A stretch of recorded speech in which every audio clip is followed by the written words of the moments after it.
Well, Reserve Bank Governor Lesetja Kganyago says South Africa would have lower interest rates if the government would reduce risk and stabilise debt. Kganyago urges the government to stick to its plan to reduce debt as the National Treasury prepares to deliver its medium-term budget policy statement tomorrow. Finance Minister Enoch Godongwana will table his midterm budget policy speech tomorrow amidst an economic crisis facing the country. The South African economy is faced with high debt, slow growth, high inflation and a high cost of living amid record high unemployment. Now, this is aggravated by Eskom's malfunctioning and unreliable energy that has cost the economy billions of rands. Dr. Krige Siebrits is a lecturer at Stellenbosch University. He specializes in public economics and institutional economics, and he joins us now for the conversation. Dr. Siebrits, thanks for joining us. Welcome to Morning Live. Thank you very much, and good morning to you and the viewers. So I began by sort of quoting the Reserve Bank Governor. What do you think of what he has to say about the issue around South Africa's debt levels? I fully agree with the Governor. So the fiscal position has been difficult for more than a decade now, and the need for fiscal consolidation is definitely there. It is always a difficult process. It involves either increasing taxes or decreasing government expenditure. So it's seldom easy to do, and in the current economic environment, even more so than usual. But the need is undeniable, and in that respect, I fully agree with the Governor. What are our debt levels sitting at? I mean, let's just put that into perspective. So it's in the roughly 75% of GDP at the moment, which does not seem that high by international standards. But when you assess debt levels, there are a number of things that are important. So there's also a liquidity dimension. Apart from the debt levels itself, it is important where interest rates are, the perceived risk associated with debt, all of those things. And I think if you put all of that together, the debt situation in South Africa is still problematic, again, pointing to the need for fiscal consolidation. Yeah, I mean, it is, but let's sort of ask this question. The debt that we find ourselves in, is it self-inflicted pain, or has this been a necessary evil for government to get out of debt, and also taking into consideration the whole issue around COVID and the borrowing and spending and all of that kind of stuff? Perhaps you can help us understand that. So it's a situation that has come around over a period of time. If we go back to 2009, before the global financial crisis, South Africa was in a very good fiscal position, very low public debt level, even fiscal surpluses. But that period, the economic implications of the global financial crisis initiated the sudden change in the fiscal position. We began having budget deficits again, and the public debt started growing.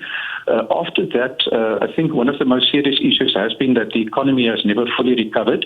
So economic growth has been low. That has affected the government's revenues, and it has also added to the pressures for more government spending. Of course, the political issues that we've had over this period as well contributed to these problems, the state capture phenomenon, some of the implications of that. So that is the situation now. I think government has understood the problem for a very long time, and from Treasury side, there's been, I think, a very definite attempt to deal with this, but the environment has been very difficult up to now. Yeah, it certainly has. But I mean, just looking at numbers, if I'm correct in this one, that our debt currently is sitting at $286.98 billion US. If we had to put a number to it, is that's where we're at? Yes, those are the debt costs. And I think there's very clear evidence that has begun to crowd out some of the more productive government expenditures. In the course of last week, the Southern Centre for Inequality Studies at Wits University released new research on government spending in sort of core areas. And that too, I think, showed very clearly how that debt burden has been affecting the scope for spending on things like education and healthcare, which are really the things that we would want to be spending more money on. So this is another important part of this problem.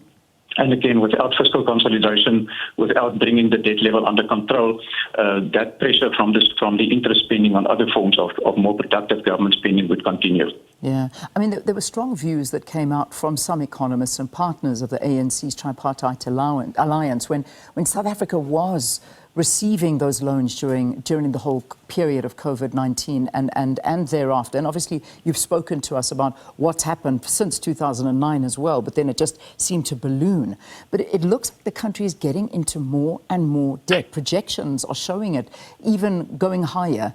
South Africa has agreed to a grant amounting to $8.5 billion related to a COP26 commitment, and that's being questioned whether it's just another loan or not. Why is government continuing on this borrowing trend if South Africa is facing such a ballooning state of debt? I'm so sorry. I have a generator running outside my office. May I ask you to repeat that question? I didn't follow all of that. I'm so sorry. Indeed, not a problem, because that was a nice introduction to the next issue, which is Eskom. But I'll get to that one, because I know this is something we're all going through. I was kind of just talking in a nutshell. Basically, there were some strong views that came out from economists and partners of the tripartite alliance with the ANC when South Africa received all of these loans during COVID and thereafter, and you explained very nicely how we got to these levels of debt. But it looks like the country is getting more and more into debt. Projections, I mean, even going up to 2027, showing that South Africa is going to get more and more into debt. This, I suppose, it's not a good thing for South Africa. Why are we facing this borrowing trend? Why are we still doing it? So essentially, borrowing remains the option while the revenues and the expenditures don't match up. And in South Africa's case, the problems have been on both sides. So revenue-wise, while the economy grew strongly up to the global financial crisis, the revenues came in briskly. SARS was operating very efficiently. And with the economy performing well, I think the demands on governments were also less intensive. All of that has now changed. So we've had very extensive pressures. We have initiatives on the way or that we are talking about, things like a basic income grant, national health insurance, the needs of state-owned enterprises.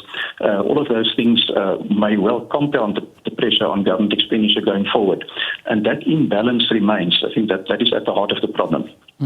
All right, let's get to the issue that just affected you now as we speak to you, load shedding, which is a massive problem for South Africa. And no doubt this is going to be something that the finance minister needs to address. So as much as we talk about debt, we also are looking at the situation that we as a country are finding ourselves in, where growth is just being hampered every single day by an unreliable electricity system, where we have been sitting in the longest amount of time now with load shedding. I mean, we're sitting, I don't know, at stage 3, it's going to go up to stage 4, and who knows what it'll be later. I mean, we could get a statement at any time, say, we're going to stage 6, 7, 8, who knows. But this is a desperate situation. What is the finance minister going to say around this? It is very difficult to think of a simple solution to this. I mean, this is a very fundamental problem, as you rightly point out, and its impact both directly on the public finances and indirectly through the impact on economic growth is very, very big.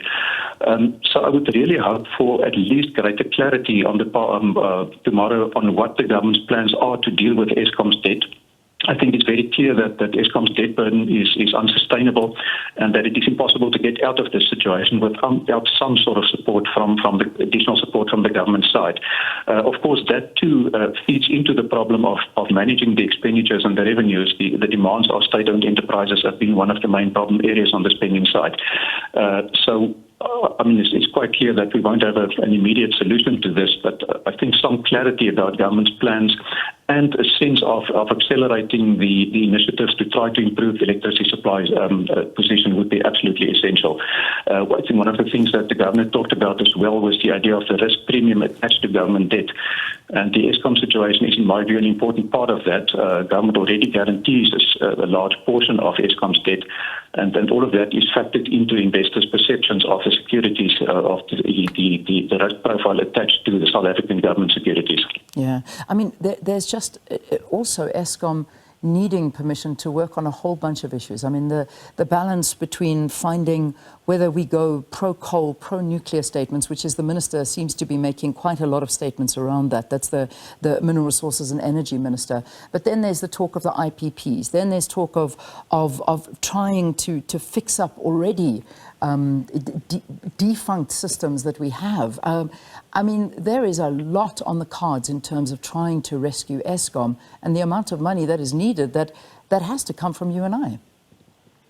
Yes, exactly. And again, that's where the clarity becomes absolutely essential. All of these things are on the table, but we need a very firm sense of government. And as you rightly point out, not only Eskom, government as a whole, of an integrated approach to dealing with these problems. Otherwise, this position is going to continue for far too long, and the economic implications are indeed dire. Yeah, I want to talk about the public servants bill as well, because this is now big. We're seeing strike action and pending strike action and threats from unions coming in every direction at the moment. And, you know, there's always talk that we have a very bloated civil service, or we have too many. But it's quite funny when you look at the actual police force, we're always asking and desperate for more. When we look at hospitals and those working in the hospitals, we're always saying, but we need more. When we look at teachers, we're always saying we need more. So we talk of this bloated public service and all the kind of wages that we're paying. But should we be looking there, or should we be looking more at the top? Which is, I think, we've already answered that question. Bloated cabinets, bloated salaries that are being paid to these civil servants. And then, of course, we have those that are desperate to put food on the table, hitting the streets, trying to make ends meet. Now, here's a fine balancing act that we need the Minister to address. Yes, the wage bill is at the heart of this problem as well. It is such a huge part of government spending. The numbers suggest that we are not all that far out of line in terms of the number of civil servants per head of the population. And the wage bill situation, we had very large increases in real wages around 2010 in that period. But over the last few years, again, the numbers don't show that has continued.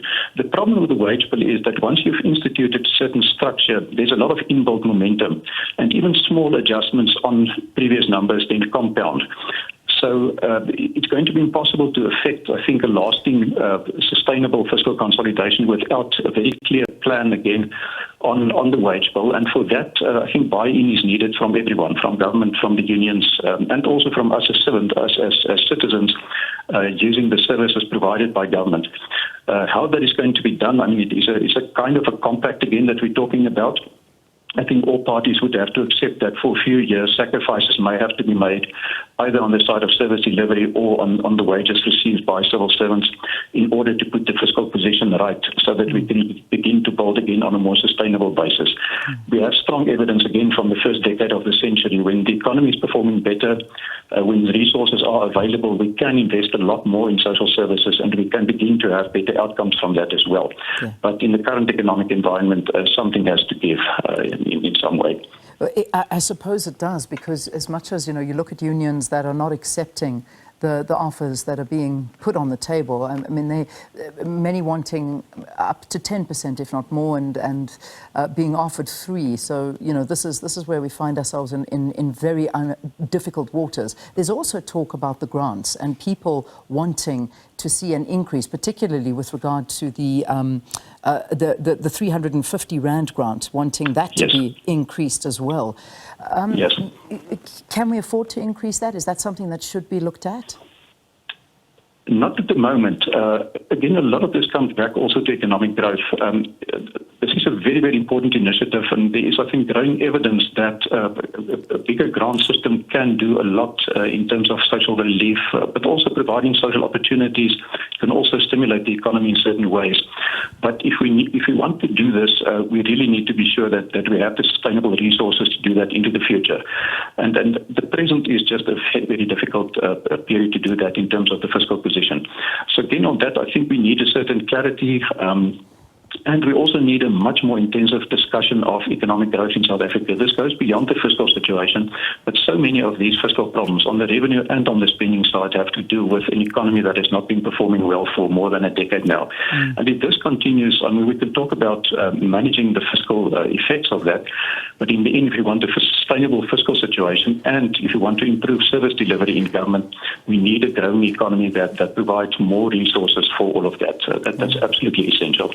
Finally, and I mean, there's so much we need to speak about, but SOEs. I know we chatted about Eskom and what's needed there, but it doesn't end there. The issues at Transnet, and this is, I mean, just looking at the issues around Transnet, this is another Eskom waiting to happen. I think it was a headline I saw yesterday with fact to go with that as well. We're looking at the water. That I know here in Joburg, it's been happening around the country as well. Water shedding, the infrastructure's falling apart. SAA, Denel, the list goes on and on and on. SOEs, what's going to happen there?